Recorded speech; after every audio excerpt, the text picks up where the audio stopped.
Welcome back, everyone. I'm the Bella Gamer, and today we're talking about the Seneschal.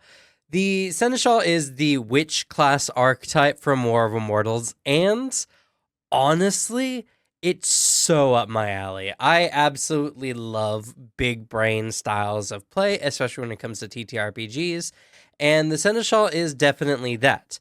What it definitely isn't is a mechanically combat savvy class archetype. So, if you are looking to do more damage, then this is not the class archetype for you. But you probably wouldn't be playing a witch anyway, honestly. No, so the Seneschal is really, really, really good if you are playing a pretty in-depth, deep game. You are a big thinker. You like to think, outside the box, big picture kind of thinker.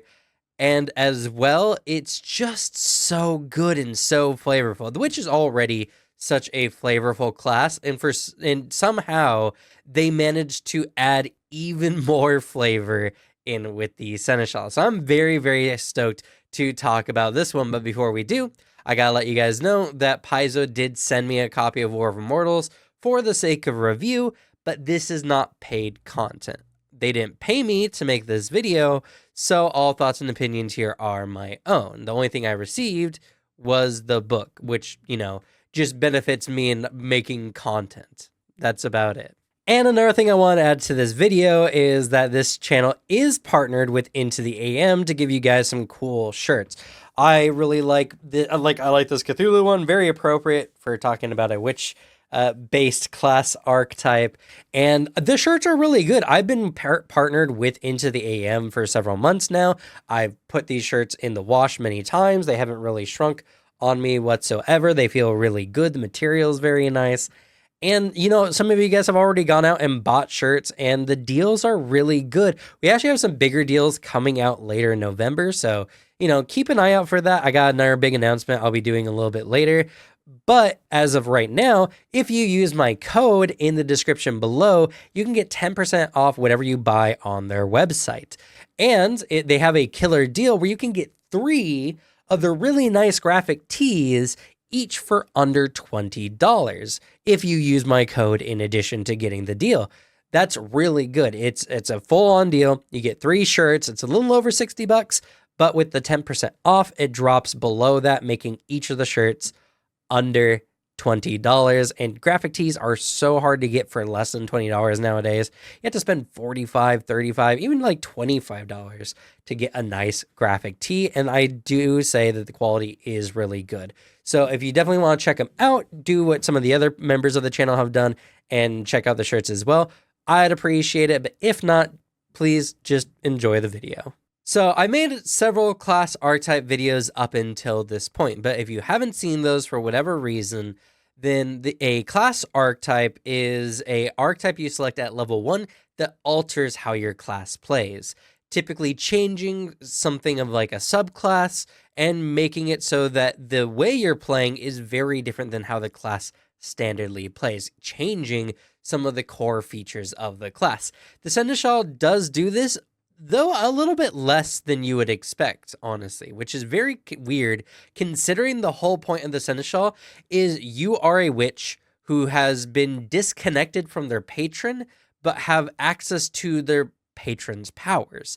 And over the course of leveling up, you begin to kind of metabolize and take those powers for your own, eventually becoming a patron yourself. Yes, at level 20, you become a viable witch patron, and you get to decide what your patron theme is, using one of the ones from the book, obviously, but for your home games, you could probably make up your own, which is kind of cool, and being able to bestow powerful rituals and abilities onto your new witchlings.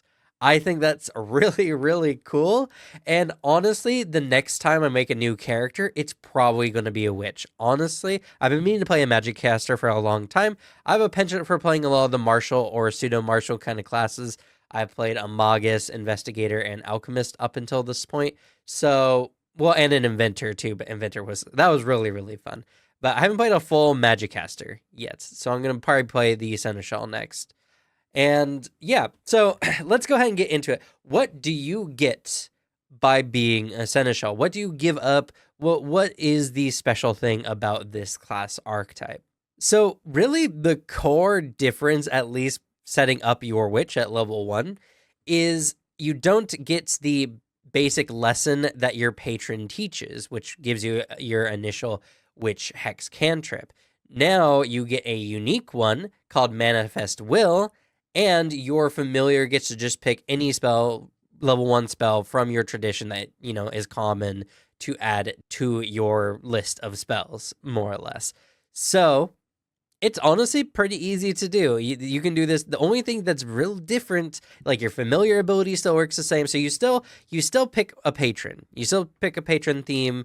Your familiar still has the patron ability, but you no longer use their hex cantrip. You get a new one specific to the Seneschal, which is Manifest Will, which we're going to go ahead and take a look at. So Manifest Will, and I guess I should mention at this point that this particular class archetype is rare. This is a rare class archetype, so you do need your GM's permission to use it.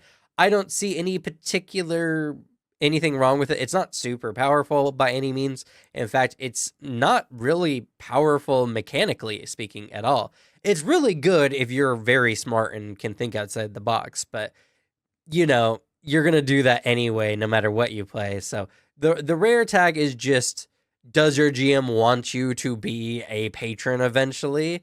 Is that the kind of power they want you to have endgame or not? So the cantrip, as I mentioned before, Manifest Will, is a 10-foot emanation that does something different based on what tradition your initial patron pick was. And in addition to this, you are also considered concealed to all creatures outside of that emanation, but they are not concealed to you, which is really good, honestly. This is such a solid ability. It's so good because you get this effect, which is kind of okay, and it really wants you to kind of be up close to the enemy, which has this interesting narrative flair, because an enemy that's within your emanation, you're no longer concealed to. That means people who are outside of the emanation, because it doesn't say anyone else is concealed, just you. So outside of your emanation, they see their ally and then some vague shape of another individual in that zone, and you're doing something to them, maybe. It's very, very interesting. Mechanically speaking, it's also kind of cool, but it does place your witch in a really bad spot because it's a 10-foot emanation. You have to be really, really close to affect really anyone.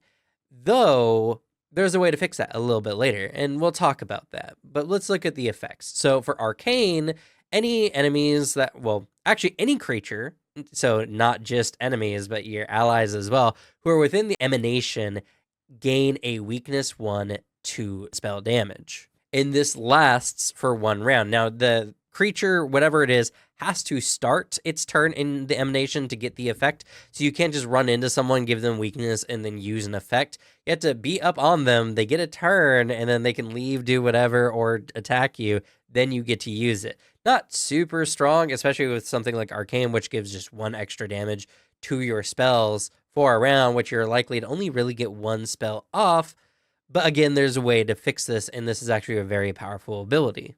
Divine is even more interesting because any creature that is living or undead gains 2 temp HP as long as they start their turns in the emanation.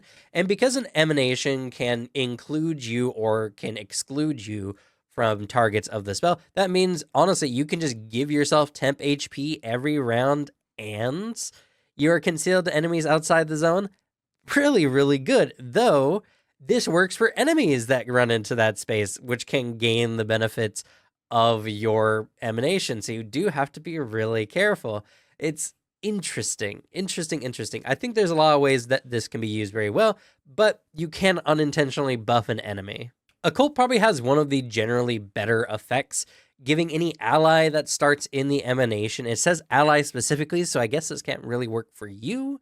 But any ally that starts within the emanation gains the effect of lesser cover, essentially increasing their AC by 1, and they get that for 1 round after leaving. So your allies that start near you after you use the Hex cantrip gain the benefit of increase to their AC. Really, really good, and it specifies allies, so no enemies can run in and kind of get those effects as well. very interesting.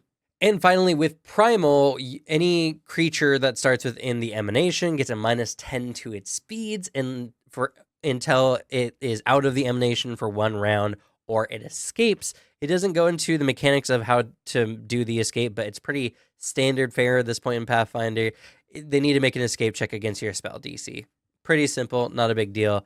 And that one is also really interesting, but not very practical for the witch themselves because, yeah, sure, you run up into an enemy, making it harder for them to run away, but you're a witch. You have some of the least HP in the game, and they're just going to beat your butt down into oblivion. So, not necessarily good, but like I said, there are ways that we can get around this, and this does heighten at least for the arcane and for the divine, where it increases the arcane spell weakness by 1 every heightened rank, and for 2 HP for the divine, or 2 temp HP for the divine. So, not bad scaling. And honestly, like when you get to 4th, 5th spell rank and getting 8, 10 temp HP every round in this aura, getting concealment, that's really, really good. And adding a decent amount of spell weakness can potentially be good. Granted, again, not at base, but let's go ahead and get on with the rest of this particular class archetype so I can stop alluding and tell you exactly why this is all really, really good. So like all other class archetypes, you do need to select the dedication feat at level 2, and because this is an archetype in general, you do actually need to select at least 3 of these archetype feats, so the dedication and 2 more, in order to select another archetype. That's really important information to know, but honestly, for this particular archetype, not necessarily a big deal, because I feel like a lot of what it does is really good, and you're just going to want these feats regardless. So with the dedication feat itself, we actually gain access to the Witch's Charge feat. Now, Witch's Charge is a level 6 feat, and actually I'll show you here because it's super relevant to literally everything. So during your daily preparations, you get to choose 1 ally. Now, there is a slight change to this that I'll talk about here in a moment, but you always know the direction, how far the charge is, and what, if any, conditions are currently affecting it at all times. And as long as they're within 30 feet of you, which that's a very important part to mention because that's going to be coming up a lot more, you can use a touch range spell on them, which is really good because some of the best buff abilities in the game are touch based. So allowing you to essentially touch an ally from 30 feet away is really, really good. And I'm going to make another special mention a little bit later of Witch's Communion, which increases the number of charges you can have up to your intelligence modifier, which means it's quite easy to get your entire team to be your charges and get the benefits of allowing you to use touch spells on them up to 30 feet. So you can, touch your allies as long as they're close enough but not within arm's reach. And it's a little weird, but yeah, you get what I mean. It's really solid for being a good supporter. And being a support is kind of what the Seneschal is best at, but it can be used offensively as well. Because, going back to the dedication, you can use your manifest will as long as the charge is within 30 feet of you, and you can center the manifestation on them. And for some of the effects, you can include or disclude them from them so they don't, it's as beneficial to you as possible. So now Arcane's benefit of adding spell weakness to an enemy that starts too close to your ally is really good when your charge is potentially like a fighter, barbarian, or other frontline fighter who is going to be up in melee combat, getting enemies just caught up in your manifestation of will. And with Primal, reducing the speed so they have a hard time getting away, or just giving your ally cover because they are an ally and they can be included in the emanation, allows you to get this really powerful effect that the manifest will is really supposed to be used with this kind of in tandem effect. Now, the only downside is Witch's Charge has been irrevocably changed. You can no longer use it on your minion, on your familiar or other minions or creatures with the minion trait. So one of the benefits of Witch's Charge was you could use the effect to put it on a familiar so that you can do certain kind of special things that way. Not quite the case, and honestly, that would be really broken in this particular build, as the Seneschal is really a team-based character that is so good, and it's such proper design, and not only that, but mechanically speaking, this is really good. So many familiar effects work whenever you concentrate on one of your spells or sustain one of your spells, and considering that you're going to throw this on an ally, sustain that spell every round to keep the effect going, your familiar is going to keep doing their weird business, whatever that is. It's really good. If you plan very appropriately, just here at base, we already have a really solid class. And honestly, it just gets better and it gets more big picture as we go. So I'm very, very excited to share this one with you because, like I said, I genuinely really like the Seneschal. I think it's probably one of my favorite class archetypes of all time. Vindicator's, I think, probably my favorite, but Seneschal just matches my playstyle in a way that few other can. So let's go ahead and look at some of the feats. And despite everything I just said, the first feat I really don't like personally, but that's a personal thing, not for any lack of practical use. So the first one is Patron's Glamour. Patron's Glamour allows you to use Disguise Self on yourself, but only to look like the physical manifestation or humanoid form version of your patron, whatever that might look like. And this is one I particularly don't like. I don't like patrons that are like people, just like regular people. I prefer my patron to be some unknowable force or an entity beyond mortal comprehension or something like that.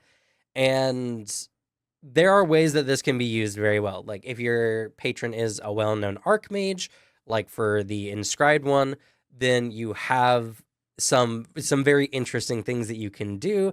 I'm sure there's all kind of silly shenanigans that can happen with this, and at the very least, most people wouldn't recognize your patron's humanoid form anyway, so this disguise can make you look like someone else. That's good, and you get it as an innate spell, which is also really, really solid. I don't find this one to be something that I would ever choose, because I don't like the idea of a patron that's just like a person, just some dude, I prefer it to be some eldritch entity or unknowable force, and to give them a humanoid form or humanizes them too much for my own personal taste. So I detest this feat particularly, but I don't think it's bad. I think there's a lot of fun things that can be done with it, and depending on the type of campaign, can be really, really good. Especially if your storyline is that your patron, like you have other witches of your particular coven who are under the same patron, and the patron goes away and they don't know what's going on, and you're kind of like stepping up to kind of deceive them that the patron is still going on, which that part comes up actually a bit more in this archetype dedication. It's really interesting. There are some cool things you could do it. I dislike it, but I'm not saying it's worthless. I think it's very interesting. Though the other level 4 feat that we have is Seneschal's Spell, which is a spell shape that I absolutely love. I think this is really good on a practical level, but also on a story and narrative based level as well. I love the Seneschal because there's so many like practical mechanical benefits intermixed with really interesting narrative parts. So Seneschal's Spell is a spell shape that you use when you're casting one of your spells, obviously. It's a one action one, so you're full round to cast a spell, but as long as your charge, or one of your charges at the very least, are within that 30-foot radius of you, you can originate the spell from their position, meaning that some spells gain a much bigger range. There's so many interesting ways that this can be used. But an additional interesting part is, as a reaction, your charge can imitate and kind of fix the incantation so that the spell gains the subtle trait for you, the patron or the Seneschal, not for them, as it looks like they just cast a spell. So you can make your charge look like they're casting a spell at least once per hour. There are some really interesting ways that this can be done, narratively speaking, And there's a lot of really fun shenanigans about that as well. So I do genuinely like this one a lot. I think mechanically it's really interesting, though once per hour is a little bit rough. I totally understand why it's that way, but still, it's not something I necessarily have to like. But what I do like about it is that it is good mechanically and it has a lot of narrative flair that I think can be really, really fun. So Seneschal's spell is just a really good spell shape that I would definitely be picking up if when I play this kind of character anyway, not if, when. I'm definitely playing a witch at some point. At level 6, we get Multifaceted Will, and this one's actually really interesting because whenever you cast Manifest Will, your hex cantrip that we talked about before, you get to actually choose the manifestation of the tradition. So even though the cantrip itself doesn't gain the trait of said tradition, it gets the effect, and you and your allies gain a +1 status bonus to any saves against the tradition that you change the manifest will to. That can be really good, and I do like the way that you can now change up how your strategy works, depending on which manifestation of will you decide to go with. I think this is really good. This has a lot of very interesting play styles again, and allows you to pick different allies who might benefit from it in different ways. Maybe you have a ranged ally who likes to hunker down and shoot enemies from a distance. Giving them constant cover is very, very good. And in addition to this, the primal one that reduces enemy speeds can be really good for your frontliners. And if you can get multiple charge, or when you get multiple charges, which you can get at level 10, then you can definitely, every time you cast this, choose which one to put it on, even potentially having multiple characters with it active at a time. Granted, then your whole turn is just sustaining the cantrip, which isn't necessarily good, but interesting to say the least. So Multifaceted Will, I think, is really, really interesting and adds another layer of strategy and depth to this particular hex cantrip and to the Seneschal in general. Another level 60 we have is Spiritual Secrets. Now, this is another spell shape, but it's a free action spell shape. So, it's a little bit more flexible action economy wise. And it's really good, actually. It's another once per hour one, which is a little bit rough, but you use your new foundling powers as kind of a budding patron to adjust how a spell even works. So you would remove the traits of that spell and change the spell from whatever damage type it does to spirit. And the spell then gains the spirit trait and sanctified.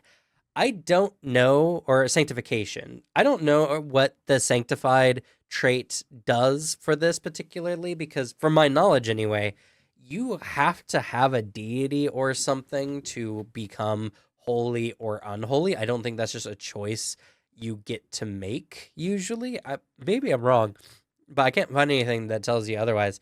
So I don't know when this would come up for the witch in question. Granted, you could always multi-class archetype to get a patron and to become sanctified in some way, or not patron, but a deity. But that seems kind of like counter to what a patron or what a witch is even prone to do in the first place. Like, they're not necessarily prone to having, like, they have learned that they're starting to take the reins, but now they want to take orders from someone else. Seems a little weird. What I do really like about this one, though, is that you can take something like a fireball and turn it into a spirit ball and doing spirit damage, which is a really good way to, once per hour, of course, get around a creature's resistances or immunities for a spell you particularly like. And because it gets the spirit trait, it can also affect creatures that are intangible. You use something like Beheading Buzzsaw that would typically do kind of like a physical damage type, and you just let it do spirit type, allowing it to behead a ghost, essentially. Really good, really powerful. It's really rough that it's once per hour. I think once per 10 minutes would be better, because like the thing about this one is if you're coming up to a situation where enemies are consistently immune or resistant to a spell's damage type, then doing it once isn't going to be necessarily that helpful. Once per combat, sure, that's fine. I think that's okay. But if you're running through a dungeon and it's just a common enemy type, once per hour is just not good enough, in my opinion. So I would do it once per 10 minutes. I think that would be more than fair, but it's once per hour written here, and that's what we have to go with. Next up is one of my absolutely favorite feats here on this list. It is Watcher on the Wall. It's so good. It's a 2-action ability. You just etch a unique symbol to yourself onto a surface, and pretty much for until you make another one, you get to treat that symbol's location as if you could hear or see from it forever. So this is really good. You could place this in a location you're trying to keep an eye on.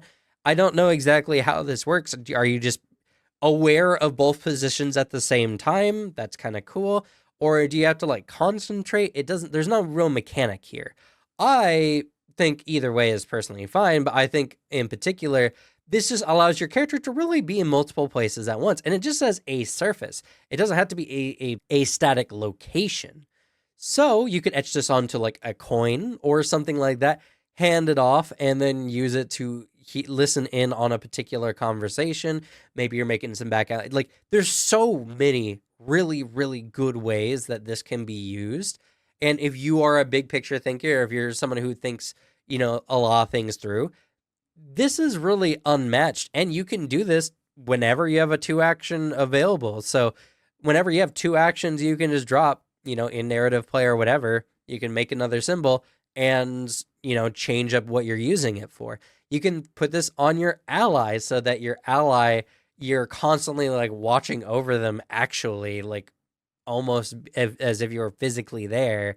And I think this is really cool. I really like this a lot. This is definitely a must-take feat for me personally, but, it depends on your kind of campaign. If you're doing a dungeon crawl, it's not so good. Maybe there might be some uses for sure, but for a lot of the campaigns that I've been in, this would be really good. I love how big brain this one is. It's so, so good.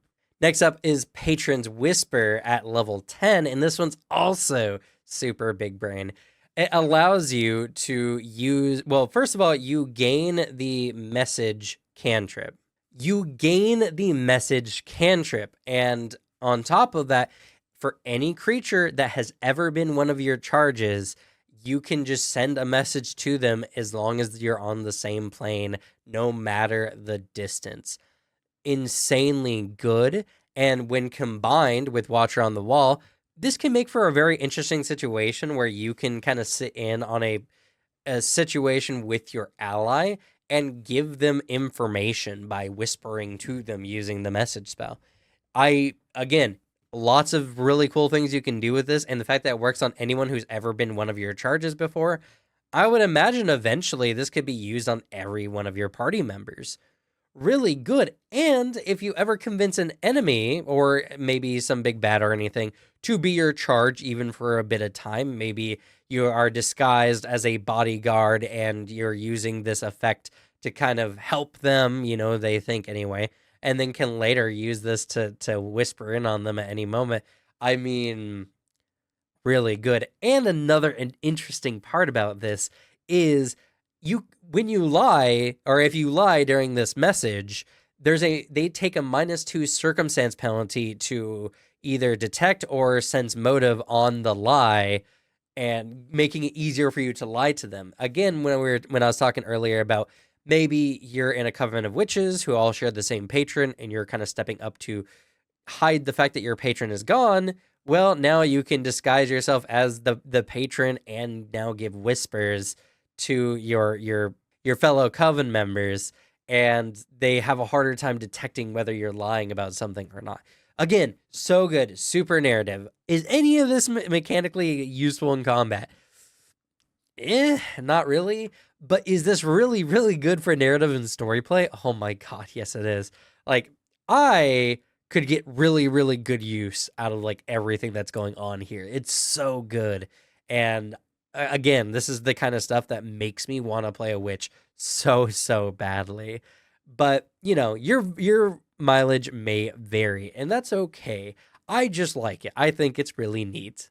Talking about really neat things, we have unstable patronage. This one is really cool because you can give your charge, one of your charges anyway, one of your spells that they can use, they can cast as an innate spell, though the spell must be at least 2 ranks under your highest spell rank available. Now, since this one is available at level 14, that means that we have 7th rank spells, which also means that we can only give out a level 5 spell or a rank 5 spell, which is really good. I mean, there's still flight, invisibility, all kinds of stuff like that. I only have one major problem is the mechanics for how the spellcasting is done. So if it's an innate spell, right, then you're inherently trained and you would use charisma as your spellcasting modifier.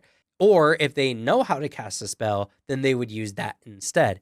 So I guess it's not hidden, but it's not represented here. So anyone who is playing a witch for the first time might struggle using this particular feat. Though, again, maybe they shouldn't be playing a Seneschal in the first place. Who knows? Players are going to do what players are going to do. But because none of that is explicitly written here, I do feel it's going to be a sticking point for some people. Even though, like, I get it. There are rules for it, and I understand it. It's just something that is a little confusing at the very least.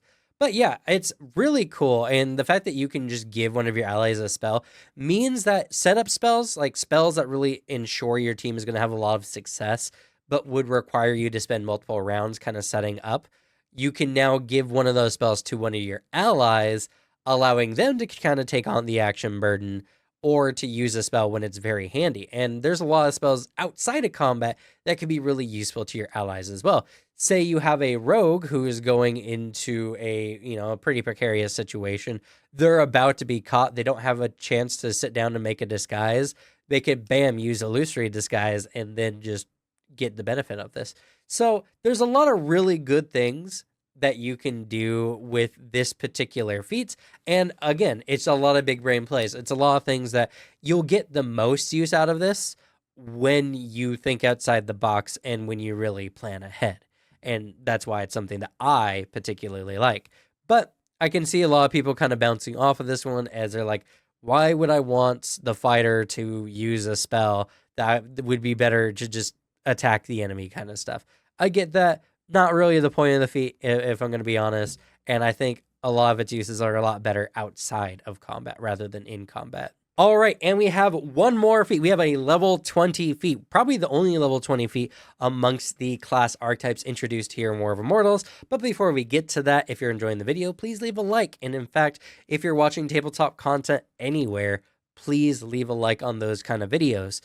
It's really important to get tabletop stuff out into the algorithm. We're kind of entering into this age where a lot of people are really starting to get interested in tabletop stuff. I mean, when we have like people like Moist Critical, who's doing their own, tabletop D&D channel and like Magic the Gathering kind of stuff, we're in a really big age for visibility for tabletop. So if we help the algorithm see that people want to see tabletop content, it really gets that content out there. So, not just my videos, but any videos that you're particularly enjoying, I do recommend liking, as it really does help with the algorithm. But if you like my content specifically, you can go a step further and subscribe to the channel. The channel is on its way. I'm trying to get to 10K by the end of the year, which has been a big project for me, and we've been growing so fast. I thank you all so much for everything you've done for the channel so far. And as well, I get stuff from companies like Paizo, and actually other companies are starting to give me books and stuff already. So if you want to see reviews on other types of games early or whatever, I do recommend subscribing to this channel. If you like tabletop in general, this channel is just going to get more and more open to other tabletop games. And it's something that I really am growing tabletop as like a media that people regularly interact with. So if you want to support that cause, subscribe. Anyway, let's go ahead and talk about Patron Reborn. So Patron Reborn allows you to become a patron. Yeah, it's a level 20 feat that lets you become a full-on patron. No cap, no joke. Very, very interesting. So first of all, you get like godly sight. You get dark vision if you didn't have it already. You're constantly under the effects of true sight, and you get the ability to see into all transitive planes that are currently overlapping with the space you're currently in. So you can see into the ethereal plane or whatever in your current spot. That's really cool. That makes your character feel so powerful, even though I don't know how often that's going to be really handy. If a character is using something like Ethereal Jaunt to try to kind of get around you, you can see them. And that's scary. That's scary for them, really. In addition, you do get to become a patron. You get to choose a singular patron type. So, for instance, the Resentment or Starless Shadow, and you just act as that type of patron. So, witches can be formed under you to be that patron. And if any of your allies decides to get multi-class into witch, they can choose you as their patron, which is really cool. And in addition to this, and I'm reading it here from the sheet because it's a lot, an allied witch you can observe who has that patron counts and gains the benefits of your witch's charge feat, even if you did not select them during your daily preparations. So you can have technically unlimited number of patron or of charges as long as they're all witches, and as long as you share the same theme as their patron. Really cool. I don't know how often that would work. That's definitely end game. Like maybe you're starting a witches academy kind of thing. I don't know. There's all kinds of really interesting things that come with those aspects, and this kind of goes beyond like what happens in a campaign. You kind of become an NPC at this point. I don't know how you could really play this. Maybe you can. I don't know. But it's still interesting, and it's interesting that's an effect that your character gets. And also, you learn the wish ritual, and you can impart that knowledge onto your charges. And once per month, when one of your charges performs the wish ritual, you can roll the skill check in their place. So you can give allies the benefit of the wish ritual and roll the check for them if they are the one doing the ritual, or, like I said, any of your charges. And it's any charge that you can see, or like any witch that you can observe. You can observe in many different ways, especially with the Watcher on the Wall, as we mentioned before. So there's definitely a lot of really cool things that go with all this, but it really caps off what is such a flavorful and interesting class archetype. And honestly, a class archetype that I think is really, really good at what it's designed to do. It's very flavorful. It's very narratively focused. It gives you a lot of cool things you can do in the narrative without being overly mechanically burdened or overly mechanically focused. Warrior of Legend, for instance, is a fighting type of archetype. You pick it up as a fighter, and you're getting different fighting benefits that really are only for combat. So people judge what it can do based on what you can normally do in combat with other combinations of feats, abilities, class setups, or the like. But the Seneschal is very different in the fact that it gives you capabilities that you don't really get to see other archetypes get to do. And it has a very strong theme that you can follow throughout the game to make for a very interesting story. This is the kind of stuff that I really like to see in tabletop, and it's the kind of stuff that I think that a good number of players like to play and a lot of other people don't really think about. When it comes to any of these class archetypes, something that's important to remember is that they are playstyle choices. Many of them allow you to do something very interesting, to play in a way that's very interesting. Archetypes and any class or archetype in all of Pathfinder or any feats in all of Pathfinder are not designed to optimize combat characters.